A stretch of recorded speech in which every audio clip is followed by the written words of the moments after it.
નમસ્કાર, આપ જોઈ રહ્યા છો ડે સ્પેશિયલ ને હું છું જય શર્મા અને આજે ડે સ્પેશિયલમાં ચર્ચા કરવાના છે રોડ સેફટી, ખરાબ રસ્તા અને ગુજરાત હાઈકોર્ટ દ્વારા જે ટકોર કરવામાં આવી છે તેને લઈને છેલ્લા ઘણા સમયથી ગુજરાત હાઈકોર્ટ દ્વારા રોડ રસ્તા, ખરાબ રસ્તા, ઢોર ઢાંકરને લઈને એકવાર ફરી ટકોર કરવામાં આવી છે। ઘણા સમયથી ટકોર ઉપર ટકોર કરવામાં આવી રહ્યા છે, ત્યારે નક્કર પગલાં ક્યારે?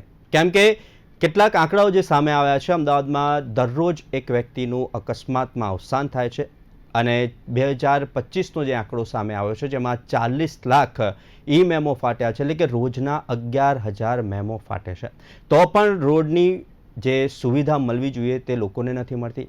ઘણી બધી વાર ઓવર સ્પીડિંગના કારણે અકસ્માત થાય છે, ઘણી બધી વાર રોડ ખરાબ હોવાના કારણે, રોડની ડિઝાઇન ખરાબ હોવાના કારણે, કેટલાક બ્લેક સ્પોટ હોવાના કારણે અકસ્માતો થાય છે અને તેને લઈને અવારનવાર ગુજરાત હાઈકોર્ટની અપીલ કરવામાં આવે છે અને ગુજરાત હાઈકોર્ટ ટકોર કરે છે। એક બાજુ દબાણ વધી રહ્યા છે, ફૂટપાથ નથી ચાલવાની અને જો ફૂટપાથ ચાલવાની હોય તો ત્યાં લોકો દબાણ કરીને બેસી ગયા હોય છે, ટ્રાફિકની વ્યવસ્થા નથી, પાર્કિંગની વ્યવસ્થા નથી। આ તમામ પ્રશ્નો પર આપણે ઘણી બધી વાર ચર્ચા કરી ચૂક્યા છે અને હવે ગુજરાત હાઈકોર્ટ દ્વારા એક નવી રોડ સેફટીને લઈને પોલિસી બહાર લાવવામાં આવી છે કે જેની અંદર વધુ ટીઆરબી જવાનોનો ઉમેદવારો જે છે તેમનો સમાવેશ કરવામાં આવશે। 2000 જેટલા ઉમેદવારોની ભરતી કરવામાં આવશે, પરંતુ એક સામાન્ય રીતના જોવા જઈએ તો રોડ સેફટી ક્યાં છે?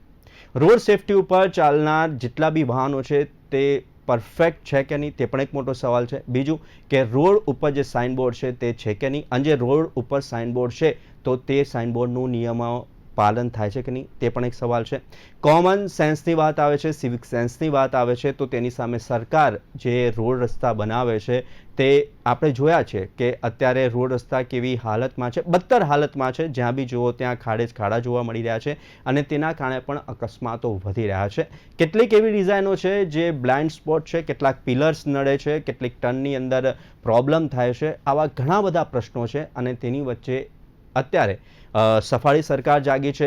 એઆઈ દ્વારા જે એઆઈના કેમેરા મૂકવામાં આવ્યા હતા સિગ્નલ ઉપર તેને અપગ્રેડ કરવામાં આવશે, તેને વધુ ફિટ કરવામાં આવશે, એટલે કે એઆઈની કેમેરાઓની સંખ્યા વધારવામાં આવશે, ટીઆરબી જવાનોની સંખ્યા વધારવામાં આવશે, આ બધું જ કરવામાં આવશે। આપણે ગુજરાત હાઈકોર્ટે જે ટકોર કરી છે તેને આપણે સારામાં સારી રીતના પાલન કરવાનું પણ વિચારે, પણ શું આ બધું થશે ખરા? ક્યારે અટકશે રોડ અકસ્માત? કારણ કે તેની ઉપર આપણે ઘણી બધી વાર ચર્ચા કરી છે અને ત્યારે કન્ક્લુઝન એ જ નીકળે છે કે એક સિવિક સેન્સનો અભાવ છે અને સરકાર દ્વારા જે કામગીરી કરવામાં આવે કે ગોકળ ગતિએ થાય છે કે પછી નથી થતી, ઘણી બધી વાર ફોન કરવામાં આવ્યા બાદ થાય છે, એવા ઘણા પ્રશ્નો છે તે વિશે ચર્ચા કરીશું ને આ ચર્ચા કરવા માટે આપણી સાથે ડે સ્પેશિયલમાં જોડાઈ ગયા છે ડૉક્ટર પ્રવીણ કાનાબાર કે જેઓ ચીફ મેન્ટર છે એટીસીસીના, અને અમારી સાથે જોડાયા છે નિનાદ આઠલ્ય કે જેઓ રોડ સેફટી કન્સલ્ટન્ટ છે। નિનાદજી અને પ્રવીણજી, આપનું સ્વાગત છે ડે સ્પેશિયલ કાર્યક્રમમાં। થેન્ક યુ જયભાઈ, થેન્ક યુ થેન્ક યુ। નિનાદભાઈ, ઘણા બધા પ્રશ્નો છે। એક સામાન્ય પ્રશ્ન છે, એક ઓવર સ્પીડિંગ છે તેના કારણે અકસ્માતો થઈ રહ્યા છે, સિગ્નલનું પાલન નથી થઈ રહ્યા તેના કારણે અકસ્માતો થઈ રહ્યા છે, રોડ રસ્તા ખરાબ છે તેના કારણે અકસ્માતો થઈ રહ્યા છે, એટલે આ બધાની વચ્ચે જોવા જઈએ તો સિવિક સેન્સ મોટો ભાગ ભજવે છે અને બીજી તરફ સરકાર દ્વારા ત્વરિત કામગીરી, શું કહેશો?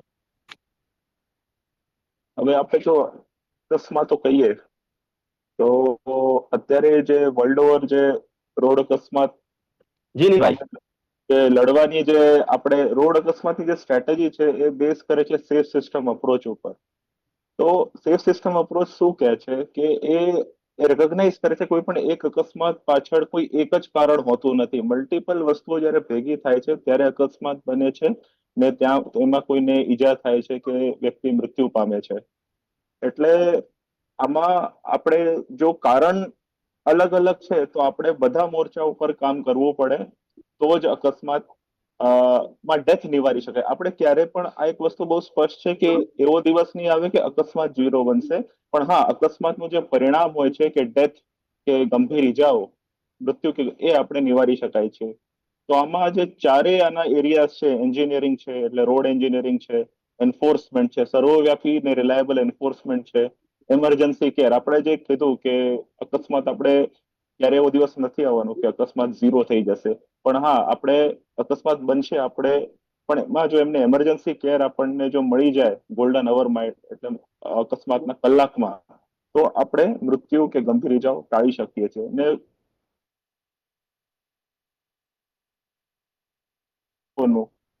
કે ભાઈ ફોર એક્ઝામ્પલ ટુ વ્હીલર પર જઈ રહ્યા છે તો આપણને કશું નહીં થાય, કે હું પડીશ નહીં, મને હેડ ઇન્જુરી નહીં થાય. તો એ રિસ્ક પરસેપ્શન, લોકો જે છે રિસ્ક શું છે રોડની એ જાણતી થાય એ જરૂરી બની જાય છે.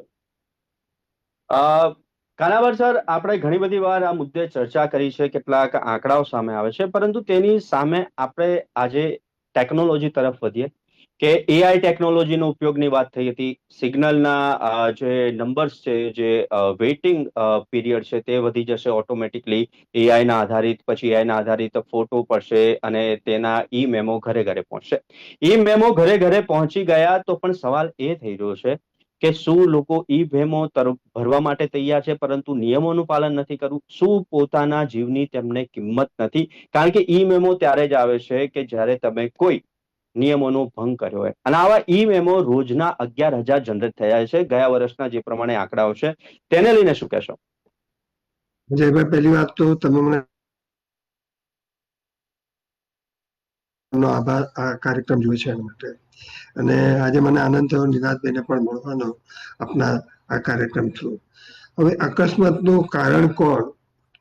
તો જે સ્ટીયરિંગ વ્હીલ છે એની પાછળ જે બેસેલો માણસ છે એ મુખ્ય કારણ છે અકસ્માતનું. જ્યાં સુધી આપણે એ મુખ્ય કારણને ટ્રાન્સફોર્મ નહીં કરીએ ત્યાં સુધી આપણે અકસ્માત બંધ કરી શકવાના નથી. તમે એક આંકડો આપ્યો કે રોજના 12,000 મેમો આપવામાં આવે છે, પણ જયભાઈ તમને જાણીને આશ્ચર્ય થશે કે અમદાવાદ જેવા મોટા મેટ્રોપોલિટનમાં રોજના 5 કરોડ ટ્રાફિક વાયોલેશન થાય છે. કેટલા? 5 કરોડ. હવે તમે આ 5 કરોડ ટ્રાફિક વાયોલેશન કરનારા કોણ છે? તો કે આપણે બધા નાગરિકો. હવે જ્યાં સુધી આપણામાં આપણે ફેરફાર લાવવાના નથી, આપણામાં આપણે બદલાવ લાવવાના નથી, ત્યાં સુધી આપણે આ અકસ્માત રોકી શકવાના નથી. ટીઆરબી પહેલી વાર નિમણૂક કરવામાં આવી, ઘણા વર્ષથી આ કારવાલ સાહેબ હતા ત્યારે જેસીપી ટ્રાફિક, અને એ વખતે એટીટી નામનું ટ્રસ્ટ બનાવ્યું અને એના અનુસંધાનમાં આ થયા. ત્યારે 350-400 જણાને જ આપણે રાખેલા. ત્યાર પછી આપણે વધાર્યા છે, પણ ટીઆરબી નો જે ઉપયોગ કરવાનો હતો એ આપણે કરી શક્યા નહોતા. અને ટીઆરબી ખાલી જે લોકોને મેમો આપવાના છે, ચલણ આપવાના છે, એમાં મદદ કરતા થઈ ગયા. ટીઆરબી નું કામ હતું ટ્રાફિક મેનેજમેન્ટ માટેનું. એને બદલે એ લોકોનો દંડ થાય એની અંદર ઉપયોગમાં આવતા થઈ ગયા. એટલે કે આપણે જે કંઈ કરવાનું છે એ બહુ અગત્યનું છે ને કરતા નથી. નિનાદભાઈએ બહુ સુંદર વાત કરી કે 4 મુખ્ય વસ્તુઓ છે કે જેથી કરીને આપણે અકસ્માત રોકી શકીએ. એમાં એમણે કહ્યું એન્ફોર્સમેન્ટ, એન્જિનિયરિંગ, પછી ઇમરજન્સી સર્વિસ. આ બધી વાતો જે છે એ જે આપણે કરીએ છીએ છેલ્લા 70 વર્ષથી કરીએ છીએ, 65 વર્ષથી આ 4 પોઈન્ટ ઉપર, અને છતાં પણ અકસ્માત ઘટ્યા નથી અને મૃત્યુ થતા ઘટ્યા નથી. 75ની સાલમાં આપણે જાણ્યું કે ગોલ્ડન અવર શું છે. હવે એ 75 વર્ષ જૂની વાત છે. નવી વાત નિનાદભાઈ એ છે કે જેને આપણે કહીએ પ્લેટિનમ મિનિટ્સ. આપણે WHO એક પ્રોમિસ આપ્યું કે આપણે 50% મૃત્યુ 2020 સુધીમાં ઘટાડવાના છે. 20 તો જતી રહી, 26 ચાલે છે, નવું પ્રોમિસ છે 30 સુધીમાં ઘટાડવાનું. મારી દ્રષ્ટિએ ઘટી શકે એમ છે જ નહીં. એટલા માટે કે પહેલી 10 મિનિટથી 15 મિનિટ, જેને પ્લેટિનમ મિનિટ્સ કહેવાય, એની અંદર 75,000 માણસો મરી જાય છે. એટલે કે અડધો અડધ 50% મરી જાય છે. કેટલી મિનિટમાં? પહેલી 15 મિનિટમાં. કારણ કે પહેલી 15 મિનિટમાં એ જેને વ્યક્તિને વાગે છે એને જે સારવાર મળવી જોઈએ ફર્સ્ટ રિસ્પોન્ડર તરફથી એ આપણે આપી શકતા નથી. ઘણીવાર મેં આપની ચેનલ ઉપર અને બીજે પણ કહ્યું છે કે જ્યાં સુધી આપણે ફર્સ્ટ રિસ્પોન્ડર ટ્રેન નહીં કરીએ કે જે લોકો રસ્તા પર 24 કલાક અવેલેબલ હોય તો આ ડેથ્સ આપણે રોકી શકવાના નથી. મેં એક સજેશન આપેલું ઇવન સેન્ટરમાં પણ અને આપણી ગુજરાત ગવર્મેન્ટમાં પણ કે જો આપણે કોમર્શિયલ ડ્રાઈવર્સને કમ્પલસરી ફર્સ્ટ રિસ્પોન્ડરની ટ્રેનિંગ આપીએ તો એ 24 કલાક 24/7 કોમર્શિયલ ડ્રાઈવર્સ રોડ પર હોય છે કે જે લોકો આ અકસ્માતમાં જેને વાગે એને બચાવી શકે. અકસ્માત થવાના છે એવું નિનાદભાઈએ તો કહી દીધું. મારી દ્રષ્ટિએ એ પેસિમિસ્ટિક કહેવાય. અકસ્માત શુક્રવાર બંધ ના થાય. મુખ્ય કારણ અકસ્માત થવાનું આપણા બધામાં ખૂટે છે. દરેક સ્ટેક હોલ્ડર્સમાં કંઈક ખૂટે છે અને સૌથી મોટું જે ખૂટે છે દરેક સ્ટેક હોલ્ડરમાં, પછી એ વાહન ચલાવનારો હોય કે રસ્તે જનારો હોય કે રોડ બાંધનારો હોય કે રોડ સાચવનારો હોય કે એન્ફોર્સમેન્ટ લાવનારો હોય, એન્જિનિયર્સ, તમે જે કઈ સ્ટેક હોલ્ડર જેટલા છે એ બધા જ્યાં સુધી પોતાની જવાબદારી જે છે એ સંપૂર્ણપણે સ્વીકારતા નહીં થાય અને નક્કી નહીં કરે કે મારે આ અકસ્માત બંધ કરાવવા છે, ત્યાં સુધી કશું સુધરવાનું નથી. એટલે કે જો આપણે નવા નવા કાયદા લાવશું, નવી નવી વસ્તુ લાવશું, જે કદાચ હાઈકોર્ટને ગમશે, પણ મુખ્ય વાત એ છે કે એકાઉન્ટેબિલિટી, દરેક જણે પોતાની એકાઉન્ટેબિલિટી જે છે એ જ્યાં સુધી નહીં પાડે, પોતાની જ્યાં સુધી રિસ્પોન્સિબિલિટી જે છે તે નહીં પાડે. ધારો કે આજે વાહન ચલાવનાર છે તો એને ધ્યાન કોનું રાખવાનું છે? એકલું પોતાનું નહીં, કારણ કે એ તો રસ્તા ઉપર જરા જે બીજા લોકો છે એનું પણ એને ધ્યાન રાખવાનું છે, એનો પણ એ પાર્ટનર છે. દરેક જણની 100% જવાબદારી થાય છે કે ધ્યાન રાખે કે એનાથી અથવા એના લીધે કે એને અકસ્માત ના થાય. પણ અનફોર્ચ્યુનેટલી આપણે ત્યાં આ જે એજ્યુકેશન, આ જે કલ્ચર, જેને આપણે કોમન સેન્સ શબ્દ આપીએ, એ આપણે જે લાવવાનું છે આપણા બાળકોમાં, એ આપણે લાવતા જ નથી. અનફોર્ચ્યુનેટલી મા બાપ જ જો બહાર નજીકમાંથી પાનની દુકાનમાંથી મસાલો લાવવા માટે બાળકને મોકલી આપે કે જા 2 વ્હીલર લઈને જા, મારો મસાલો લઈ આય, એટલે વાત પતી ગઈ. આજે જે બાળકને તમે ટ્રેન નથી કર્યું, જેની પાસે લાયસન્સ નથી, એને તમારું 2 વ્હીલર આપો છો, જેટલા ગુજરી જાય છે, મરી જાય છે, એના 41% લોકો 2 વ્હીલર ચલાવનારા છે. 15 વર્ષથી 35 વર્ષની ઉંમરના લોકોને આપણે ગુમાવીએ છીએ, જે આપણું ભવિષ્ય છે. એટલે કે જે કંઈ આપણે કરવાની જરૂર છે દરેક જણાએ, સ્ટેક હોલ્ડર છે, અને એમાં ખાસ કરીને મારી દ્રષ્ટિએ ગવર્મેન્ટ, મ્યુનિસિપાલિટી, આરટીઓ, પોલીસ, બધા લોકો આવી જાય છે કે જેને જે કરવાની જરૂર છે કરો. હવે તમે જે વાત કરી, એક નાની વાત કરી દઉં. આપણે ચલણની વાત કરી કે 12,000 ચલણ આપવામાં આવે છે, મેમો. ચલણ પહોંચે છે ક્યારે? એક વાયોલેશન થયું એના 15 દિવસ પછી. 15 દિવસ પછી વાયોલેશન કરનારો ભૂલી જાય છે કે હું કરેલું, એને યાદ નથી હોતું કે મેં કઈ ભૂલ કરેલી, ક્યાં મેં ટ્રાફિક સિગ્નલ તોડેલું, એને યાદ નથી, એને પૈસા ભરી દે છે. જો એ જ્યારે વાયોલેશન કરતો હોય એ મિનિટે એઆઈ સિસ્ટમનો ઉપયોગ કરીને ત્યાં લાઉડસ્પીકર રાખ્યું હોય કે પ્રવીણ કાનાબાર, તમે અત્યારે આ રસ્તાનો સિગ્નલ તોડ્યો, અને એના ઘરે મેમો જાય અને એના ઘરે મેસેજ જાય, વોટ્સઅપ જાય એના સગાને, કારણ કે આપણી પાસે બધી મેથડો છે, બધાને આપણી પાસે મોબાઈલ નંબર છે, તો એક્ટિવેટ બધું ઝડપથી કરવાની જરૂર છે. આપણે મહિને જાગીએ છીએ એનો કોઈ અર્થ નથી. એટલે જયભાઈ આપણે આપણે તમે ચલણની વાત કરી તો આપણે થોડીક જે રીતના એઆઈ ટેકનોલોજી લઈએ છીએ, ફોરેનના મોડેલ્સની વાત કરીએ છીએ, તો ફોરેનની અંદર જે ટ્રાફિક સિસ્ટમ છે, હમણાં હું સિંગાપુરની સ્ટડી કરી રહ્યો હતો, દુબઈની સ્ટડી કરી રહ્યો હતો, કે વિધિન અ સેકન્ડ તમારા મોબાઈલમાં ચલણ બી આવી જાય. અને ઘણી બધી કન્ટ્રીઝમાં એવું છે કે જ્યાં સુધી તમે આ ચલણ ના ભરો, કે તમને જે દંડ થયો હોય ત્યાં સુધી ના ભરો, કે 2 કે 3 વાર થઈ જાય તો તમારું લાયસન્સ રદ થઈ શકે છે. એવી બધી પ્રકારના નિયમો આપણા ત્યાં છે, પરંતુ અમલવારી જ્યારે આવે છે ત્યારે ક્યાંક જનતાની અંદર પણ આક્રોશ જોવા મળે છે. સરકાર દ્વારા કડક નિયમો કરવામાં આવે છે ત્યારે જનતા જાગે છે, અને જેવી ડ્રાઈવ પૂરી થાય ત્યારે જેમ હતું તેમનું તેમ જોવા મળ્યું છે. નિનાદભાઈ, કેમ આ પ્રકારના જ્યારે કડક કાર્યવાહી, કડક કાયદા અને કડક પોલીસ વલણ અપનાવવામાં આવે છે ત્યારે જનતાનો આક્રોશ પણ સામે હોય છે, અને ત્યારે સવાલ એ થાય છે કે અમે બધું જ કરવા માટે તૈયાર છીએ, પરંતુ અમને જોઈએ તેવા રોડ રસ્તા નથી, ત્યારે શું કહેશો?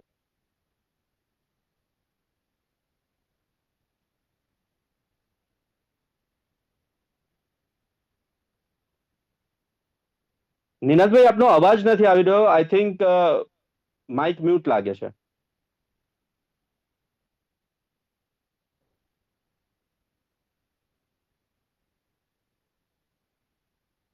નિનાદભાઈ, આપનું બ્લુટુથ ડિસ્કનેક્ટ કરી દો ને, ચાલશે.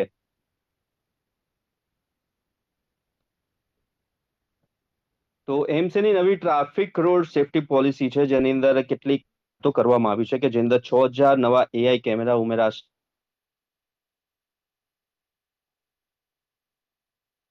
કેમેરા એઆઈ અપગ્રેડેડ છે. નિનાદભાઈ, મારો અવાજ આપને સંભળાઈ રહ્યો છે?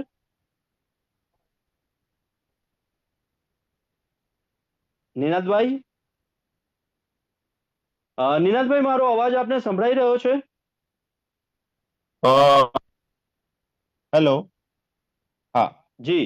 હા હા. જી, આપનો અવાજ તો આવ્યો. જી. અત્યારે જે સાહેબે વાત કરી કે આપણે અત્યારે global decade of action for road safety ચાલી રહ્યો છે.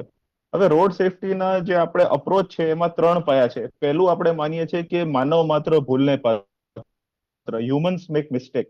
બીજું એક એમાં સિદ્ધાંત છે કે હ્યુમન બોડી એટલે માનવીય જે શરીર છે એ જે ક્રેશ થાય છે, એક્સિડન્ટ થાય છે, તો એમાં જે ફોર્સ જનરેટ થાય છે, બળ જનરેટ થાય છે, એ સહન કરવા માટે નથી બનેલું. કુદરતને એવી નથી ખબર કે આપણે વી વિલ બી ડ્રાઇવિંગ, આ સ્પીડ ઉપર આપણે ચલાવવાની છીએ, તો જે બળ ઉત્પન્ન થશે એ આપણે લઈ શકશું. ત્રીજું, જેમ સાહેબે કીધું કે સેફટી ઇઝ એવરીવન્સ રિસ્પોન્સિબિલિટી, તો જે બધા આમાં એરિયાઝ છે, ઇવન ચલાવનાર, રોડ કઈ રીતે બની રહ્યા છે, તમારું લાઇસન્સિંગ સિસ્ટમ, એવરીવન જે ઇન્વોલ્વ છે આમાં, દે આર રિસ્પોન્સિબલ.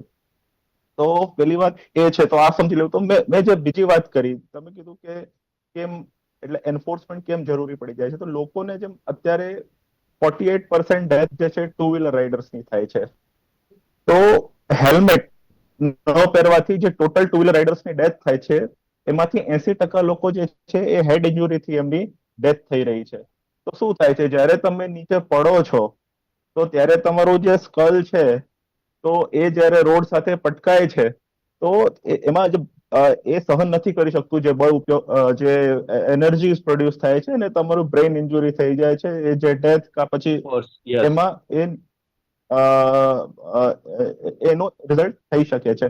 તો આમાં જરૂરી નથી કે રોડ જે છે એમાં સપોઝ ઘણા, જેમ આપણે જ્યાં રોડ એકદમ સારા છે, સો કોલ્ડ સારા, કે જ્યાં કોઈ ખાડો નથી, તો ત્યાંય ડેથ થઈ રહી છે. એવું નથી કે જે રસ્તા ઉપર ત્યાં ત્યાં ઓવર ઓવર સ્પીડિંગ સ્પીડિંગ આવી આવી જાય જાય છે છે. નિનાદભાઈ. ને જે ત્યાં ટુ ઓવર વ્હીલર સ્પીડિંગ આવી રાઇડર્સ છે જાય. ખાસ કરીને, એમનું જે એક પરસેપ્શન છે, ટ્રક્સ હોય, જે હેવી વ્હીકલ્સની બાજુમાંથી એની થોડીક પણ ગેપ મળે છે, તો એમને લાગે છે આપણે નીકળી જવાશે, ઉતાવળ કરે છે.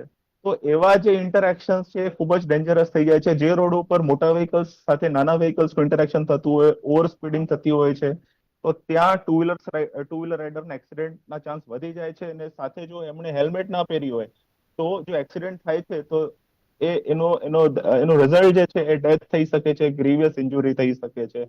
તો આ જે રિસ્ક છે એનો પરસેપ્શન લોકોમાં નથી, ને એક જે એન્ફોર્સમેન્ટ છે એટલે જરૂરી બની જાય છે. કારણ કે આપણે દરેકે દરેક વ્યક્તિને અવેર કરવું પોસિબલ નથી. એ જે એન્વાયરમેન્ટ ક્રિએટ થાય છે એન્ફોર્સમેન્ટથી, એનાથી જ માણસ પછી બંધાઈ જાય છે નિયમોનું પાલન કરવા માટે. એટલે એન્ફોર્સમેન્ટ જરૂરી બની જાય છે.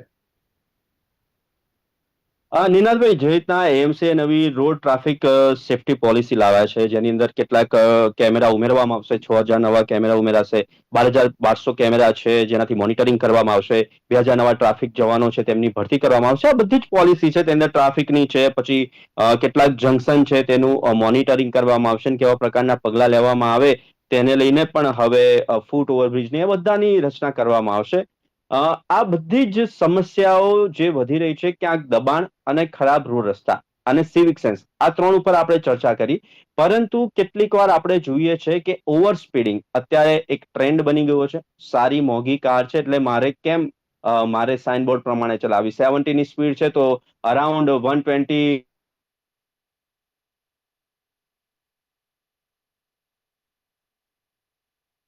આવન જાવન કરું છું. બીજો એક એ પ્રશ્ન છે, જ્યારે ઓવરબ્રિજ કે અંડરપાસ આવે છે ત્યારે ઘણી બધી વાર ટુ વ્હીલર ચાલકો જે સ્લો કરે છે ટુ વ્હીલર્સ, પરંતુ જે ફોર વ્હીલર ચાલક છે તે હંમેશા એ જ ટોપ સ્પીડ ઉપર આવતા હોય છે. ત્યારે એ સવાલ થાય છે કે સિવિક સેન્સ બચવા માટે કે પછી રોડ ઉપર વાહન ચલાવવા માટે, તે પણ એક સવાલ છે.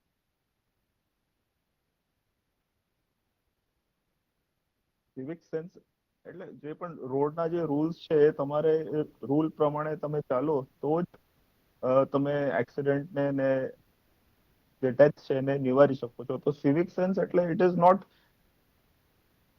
એટલો અનિવાર્ય છે કોઈ પણ વસ્તુ જે રોડ ટ્રાફિક છે તમે એનું સંચાલન without civic sense without enforcement કરી જ નથી શકતા એટલે that is must.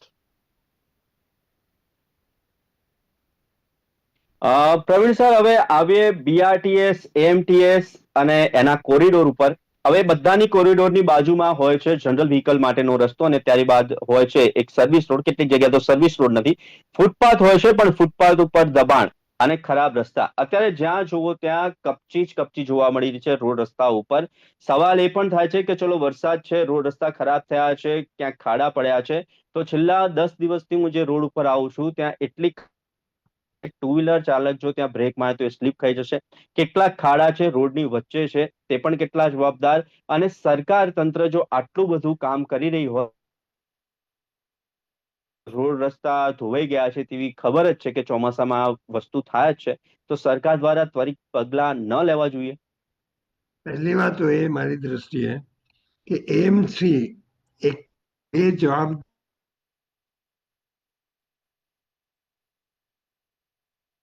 Public transport જો આપણે વધારી શકીએ પબ્લિક ટ્રાન્સપોર્ટ તો સ્વાભાવિક છે કે પ્રાઇવેટ વ્હીકલ્સ ઓછા થાય.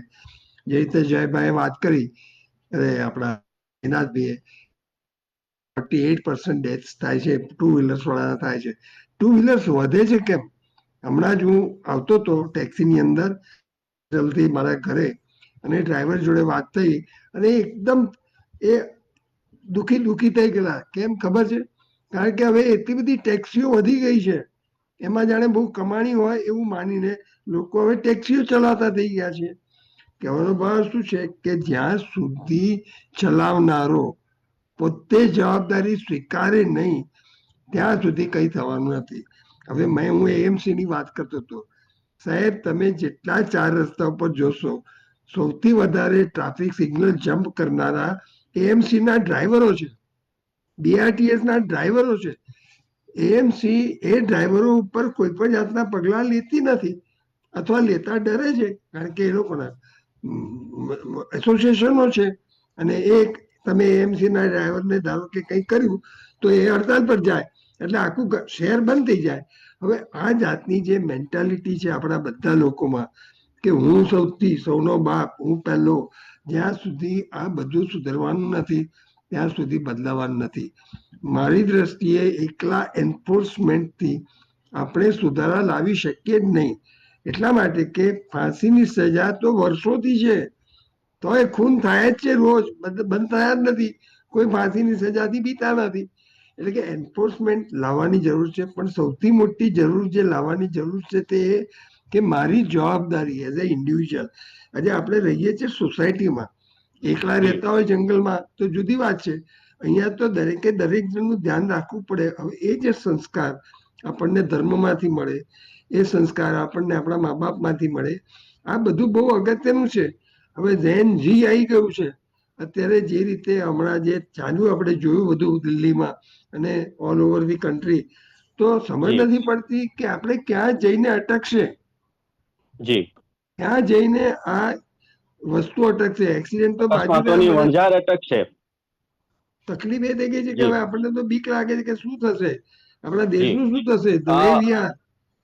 પ્રવીણભાઈ, જે રીતના આપે એક લાસ્ટ સેન્ટેન્સ કીધું, આપણા દેશનું શું થશે, કારણ કે દેશને જ્યારે આપણે કહીએ છીએ કે બહાર જઈએ કે બીજા કોઈ સ્ટેટમાં જઈએ ત્યારે નિયમ કાયદા કાનૂનમાં રહે છે, પરંતુ આપણું ઘર છે, મને કશું નહીં થાય, ક્યાંક ફોન કરી દઈશ કે પછી નીકળી જઈશ, એની અંદર આ અકસ્માતોની વણઝાર વધી રહી છે. તો એએમસીની નવી ટ્રાફિક રોડ સેફ્ટી પોલિસી 2026 આવી છે. હવે આવનારા સમયની અંદર અકસ્માતોની સંખ્યા ઘટે છે કે નહીં તે આવનારો સમય જ બતાવશે. અને આ મુદ્દે પ્રવીણજી અને નીનાજી આપ અમારી સાથે જોડાયા, ખૂબ જ હેલ્ધી ચર્ચા રહી, તે બદલ ખૂબ ખૂબ આભાર. થેન્ક યુ પ્રવીણજી. તો એએમસીની જે નવી ટ્રાફિક રોડ સેફ્ટી પોલિસી છે, જેમાં એઆઈનો ટેકનોલોજીનો ઉપયોગ કરવામાં આવશે, ટીઆરબી જવાનો વધારવામાં આવશે, પરંતુ હવે થોડા સમય બાદ જ આ આંકડો જ બતાવશે કે નવી પોલિસી દ્વારા આ અકસ્માતોની સંખ્યા ઘટી છે કે નહીં, અને અકસ્માતોની સંખ્યા ઘટવાની સાથે સાથે રોડ રસ્તાઓ પણ સમારકામ થયા છે કે નહીં, તે તો આવનારો સમય જ બતાવશે. તો હાલ ડે સ્પેશિયલમાં બસ આટલું જ. આવતીકાલે નવા વિષય સાથે ફરી મળીશું. ત્યાં સુધી મને આપશો રજા. નમસ્કાર.